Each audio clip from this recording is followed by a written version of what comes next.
My thought establishes new beginnings.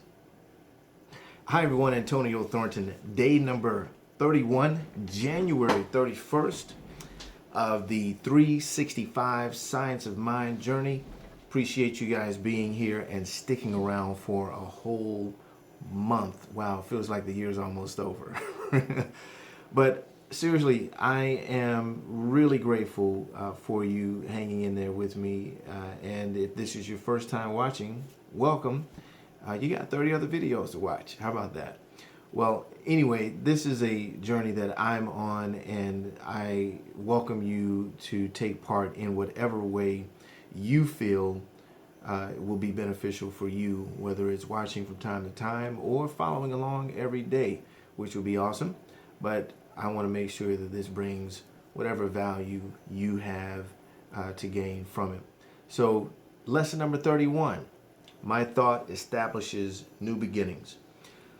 For behold, I create new heavens and a new earth, and the former shall not be remembered, nor come into mind.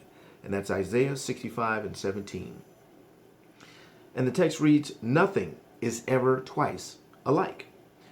It is said that the physical body is never more than a year old, that we discard many bodies throughout this life. Everything is continuously being recreated, and it literally is true that the creative spirit is forever making a new heaven and a new earth. We must permit it to make them new for us. And the affirmation and meditation for today is, I empty my mind of every thought of fear and doubt. I condemn no one and no thing, not even myself, forgetting that which is past and having no fear for the future. I live today as though the new heaven and new earth were already accomplished facts in my experience. And I'm skipping a little further down here. There is nothing in my past experience and nothing in my thought about the future that can in any way deny me the pleasure and the privilege of living today as though everything were complete and perfect. This is a very, very powerful lesson. And January's theme, of course, being the beginning of the year, is about new beginnings. And as I mentioned in a previous session or episode, I guess they are episodes now.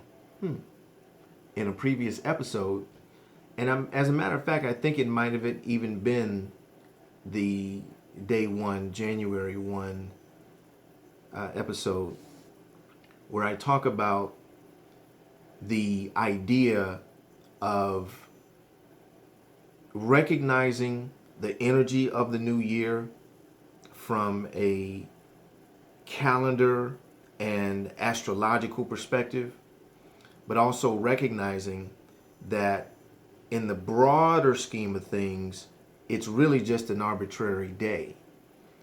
We can create a new beginning at any given time, at any time. If you want to create a new beginning right now, you create a new beginning right now.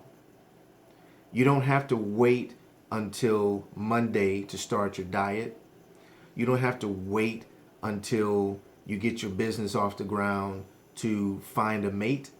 You don't have to wait until the beginning of the year to give up smoking. You don't have to wait for anything. We have the power to create a new beginning in the moment. Our physical bodies are never more than a year old. What does that mean? Well, that means that the cells are constantly dying and new ones are being birthed. Our skin sheds, virtually every aspect of it. Even our bones regenerate. if that's the correct medical term. I don't know. May not be regenerate. But I do know that our bones are still refreshing. Probably not as often as things like our skin and other cells are, but our bones also, and I think, if I remember correctly, I think it was 7 years. Every 7 years, our bones will recycle themselves as well. And if that's medically or scientifically correct, my apologies. And if you know the answer to that, post it in the comments. But I do know that every aspect of our body refreshes itself, and in that refreshing, which is a great thing, in that refreshing, our bodies become new. Think about that. Our bodies become new, and we have every opportunity to recreate our experience that same way.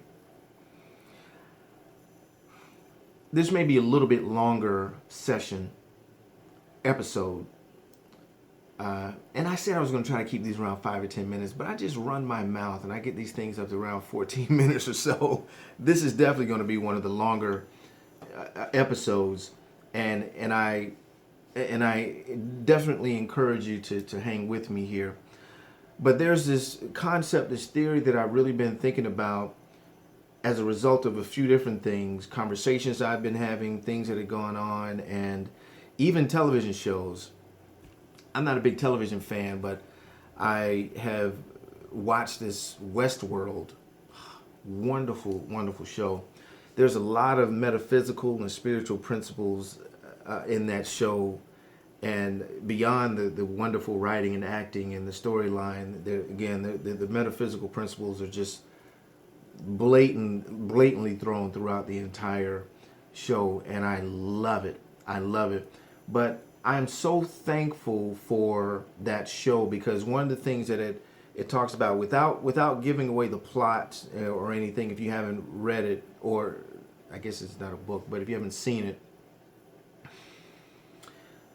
there are, and again, this isn't really giving away any spoilers, but I am going to say pseudo spoiler alert in advance, so I don't get blasted. You told us about.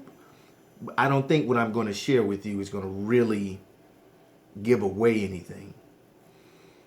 But the premise of the show is there's this world that's been built with pretty much androids, humanoids, right? They're robots that are designed to look like humans.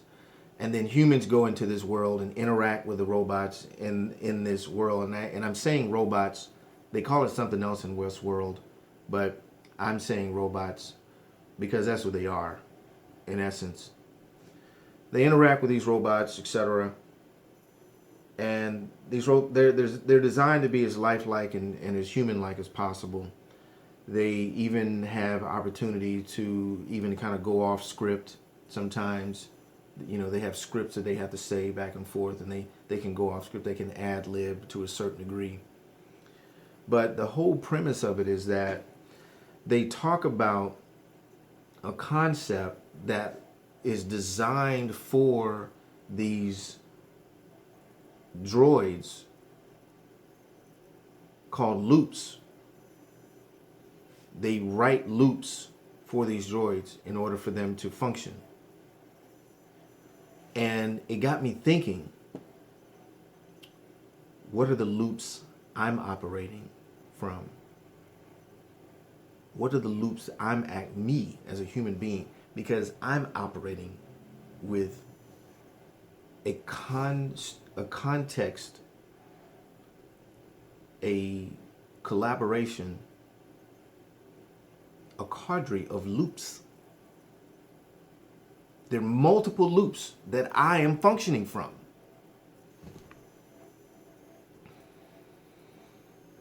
And it forced me to stop and say, wow, all right, what loops am I playing for myself that are not in alignment with what it is I say I want for myself? I'll tell you one of my loops. One of my loops is that I want to get married, have a family. I've been married before, but I want to get remarried and have a family. And I had been playing this loop of wanting to fill in the blanks, if you will. Not necessarily from a place of loneliness, and maybe it is, maybe it was, but I had gotten involved with women that I knew weren't long-term potential. And the reality of it is that that's out of integrity, for one, and secondly, it's not in alignment with what it is I say I want for myself. You know, it's awesome to be able to go to botanical gardens with someone. It's great to be able to go to a museum with someone. It's great and wonderful to be able to experience an art show, a music, a concert, jazz club with someone to just go out and hang out with. Yet at the same time, I had to recognize that if this isn't the person I want to be with, then why am I here? Why am I here at the end of the day? And I'm not going to get into this, the whole conversation about dating versus courting, because that's a belief system that I have about, the difference between dating and courting. Courting being, one-on-one dating, if you will, for the purpose of getting married. Dating is kind of multiple people and kind of a hodgepodge of a lot of different concepts and philosophies, and that's not really for this conversation, other than to make the point of this is not what I was doing. This is what I was doing under the guise of this, if you will. To some degree, thinking I was doing this, but really, really doing that. And that serves no one. That serves no one. So that loop came from the idea of wanting to be with someone versus not being with anyone. Because things are better when you're with someone. Going to the movies, going to dinner, going to travel, whatever the case may be, is better. So I had to be honest with myself about what I was doing and the loop that was playing that was causing me to do that. And having recognized that, I've made the commitment that I'm not going to get involved with anyone that I don't see being that potential long-term mate. So what are the loops you're playing in your head? What are the loops that are driving your actions, your interactions, your thought processes? And I know I said this was going to be a little longer episode because I really wanted to share a couple of things that I really feel really powerful in this lesson. But so I want to share another story about a good friend of mine who had a brain aneurysm and survived. And after having this aneurysm, he had a memory issue that was very, very specific. If you haven't seen the movie 50 First Dates, if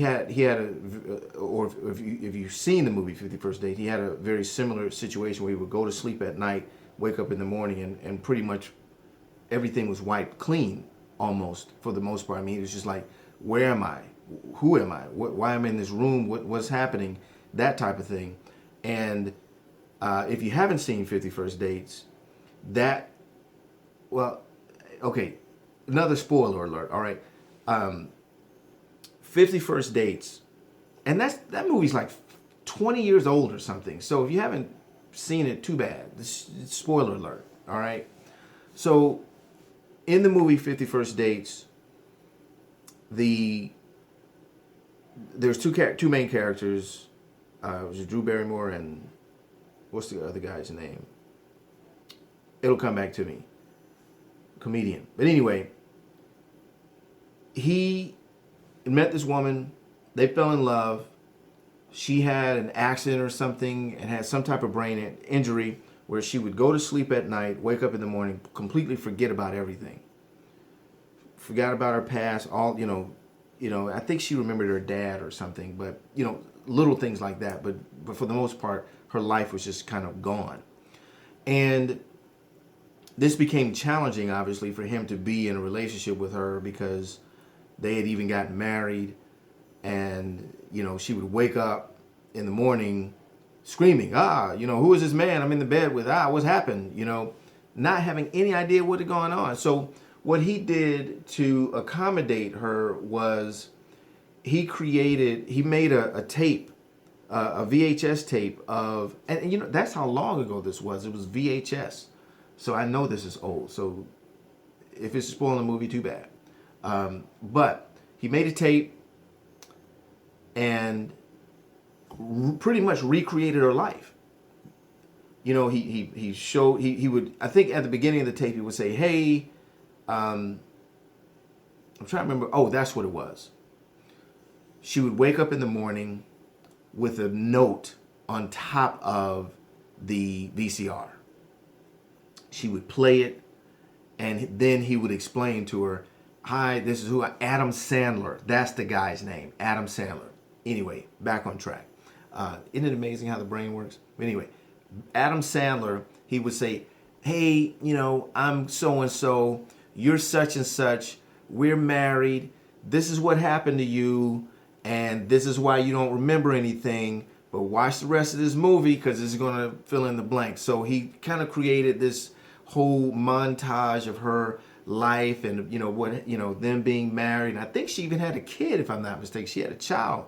Imagine waking up and you're like pregnant. You don't remember being pregnant. That would be crazy. But anyway, so he played this video for her, and she would watch the video every morning, and she would, be like, oh my gosh, this is crazy. This is my entire life.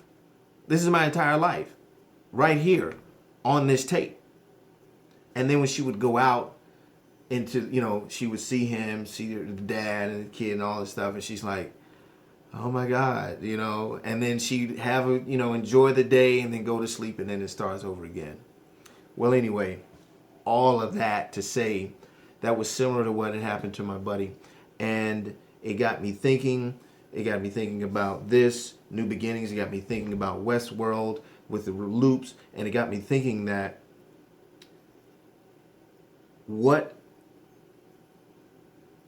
I guess to a large degree, you could even consider what a blessing to be able to go to sleep and start anew the next day.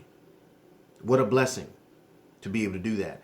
And he had to do very similar to what she did. He had to literally make notes about things about what was going on, if he had appointments that day, if he had spoken with someone the previous day, all that type of thing. He had to make notes. But here's the real kicker. What if he would have written a note, created a video, or whatever reminder to indicate every aspect of the life that he desired? I'm a successful businessman that negotiates well, makes great deals. I come up with great ideas. I employ lots of people, etc., etc., etc., etc., etc.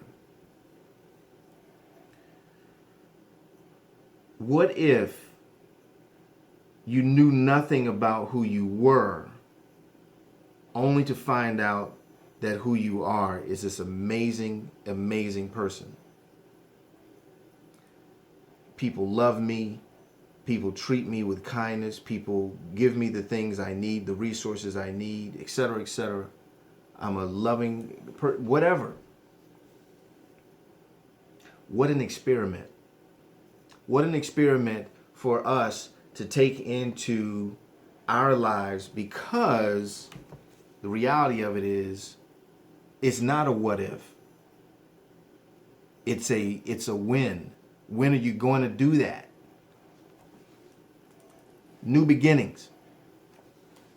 We have the ability to create a new beginning at any given time, not just in the morning, but we could even do that right now. But what if, just to play along with the game, what if you decided to do that? What if you wrote a note tonight and sat it wherever your first encounter with the world is, whether it was on your pillow or maybe on top of your phone, if you sleep with your phone on your nightstand or something.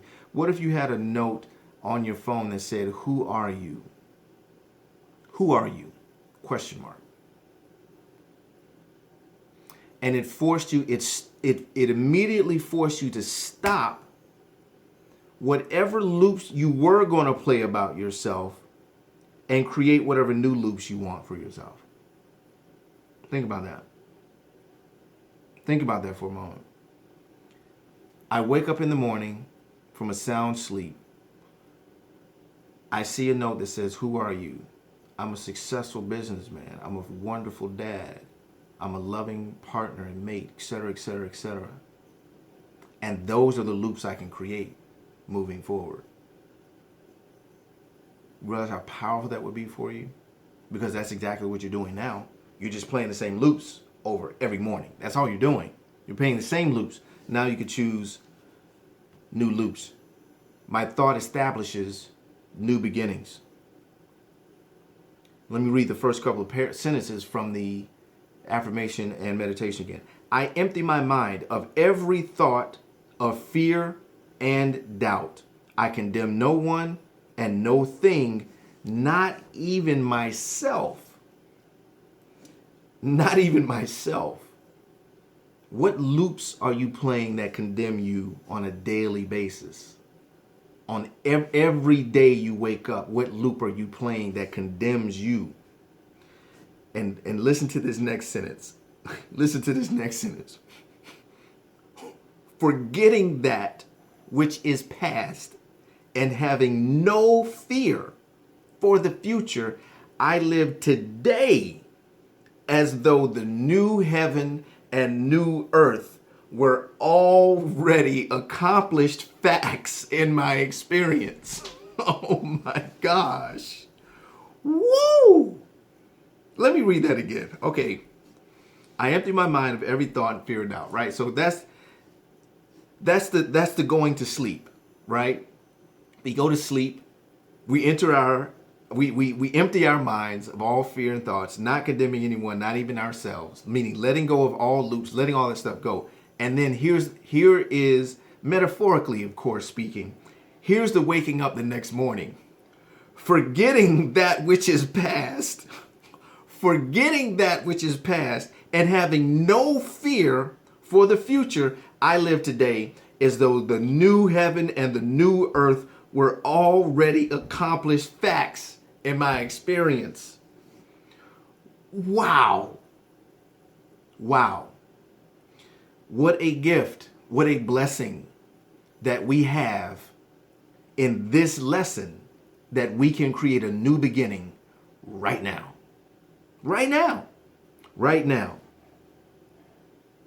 I mean, I could sit here and break this one sentence down for a half hour. I'm not, but forgetting that which is past. So I'm letting go of any loops that I was playing about myself. Any loops that I was playing, oh, nothing works out for me. Things don't go well for me. I'm not a lucky person. I hate going to this job. Whatever. Forgetting which is past, that which is past. Having no fear for the future. Oh, my bills are due. Oh, I'm going to be 35 in the next couple years. I'm not married. I don't have any kids. Blah, blah, blah. Whatever. No fear for the future. I live today as though the new heaven and earth. There's your note, right? Who are you? Who are you? I'm a successful business person. I do this, I do that. You might say I have the job that I love. I'm in a perfect marriage that I want to be in. I'm in the perfect health and weight, etc.